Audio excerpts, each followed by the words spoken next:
আসসালামু আলাইকুম ভিউয়ার্স, আমি শামীমা আক্তার স্বপ্না সিলেট থেকে বলছি। আশা করছি যে যেখান থেকে আমার ভিডিওটি দেখছেন সবাই আল্লাহর রহমতে ভালো আছেন, আমরাও ভালো আছি। চলে আসলাম বিয়েবাড়ির জর্দা রেসিপি নিয়ে। এইটা অনেক দিন আগের একটা করা ভিডিও, বাট ভয়েস ওভার দেওয়া হচ্ছে না বলে এই জন্য আর আমি ভিডিওটি আপলোড করতে পারছি না।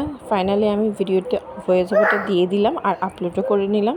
আমার ভিডিওটি কেমন হয়েছে অবশ্যই আপনারা জানাবেন। এখানে দেখছেন প্রথমে আমি একটা পাতিলে পানি বসিয়ে দিয়েছি, পাতিলটা ভরে। তারপর এখানে আমি তেজপাতা, দারুচিনি, এলাচ আর লং দিয়ে দিয়েছি।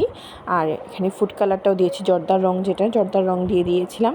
দেন একটু ভালো করে পানিও বলক আসার পর আমি এখানে বাসমতি চাল দিয়েছি। আর আমি এখানে বাসমতি চাল ইউজ করেছি, অনেকে চিনি গুঁড়া চাল দিয়েও জর্দা তৈরি করে। আমি বাসমতি চাল এখানে দিয়েছি। যখন বাসমতি চালটা একটু ফুটে আসবে, একটু মোটামুটি প্রায় 80% মতো হয়ে যাবে, তখন আমি পানিটা ঝরে ফেলে দিয়েছি। দেন আমি আবার ওই একই পাতিলে চিনি পরিমাপ তিন কাপের মতো চিনি আর প্রায় 2 কাপের মতো বা এর থেকে একটু কমের মতো পানি দিয়ে দিয়েছিলাম। একটু মাল্টার রস দিয়েছি, দিয়ে তারপরে পানি ঝরিয়ে রাখা যে বাসমতি চাল সেটা দিয়েছি। এখন এটা চিনিটা ভালো করে গলে বাসমতি চালের মধ্যে যেন ভালো করে চিনির ফ্লেভারটা আসে, সেটার জন্য আমি ঢাকনা দিয়ে ঢেকে রাখবো। আমি এখানে একটু ঘিও ব্যবহার করেছি। তারপর ঘিটা দিলে খুব সুন্দর একটা ফ্লেভার আসে।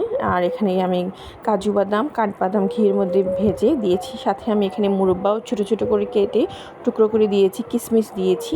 তারপর একদম ফাইনাল লুক যখন আসছে তখন আমি ছোটো বেবি সুইট যেটা বলে সেটা দিয়ে আমি এই জর্দাটা পরিবেশন করেছি। অনেক টেস্ট হয়েছিল, অনেক মজা হয়েছিল, সবাই বলেছি খুব ভালো হয়েছে।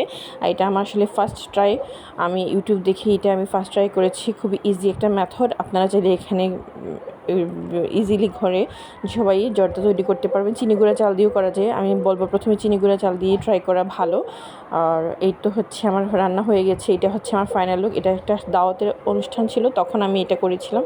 কেমন হয়েছে আমার ভিডিওটি অবশ্যই জানাবেন, আর লাইক, শেয়ার, সাবস্ক্রাইব করতে ভুলবেন না। আল্লাহ হাফিজ।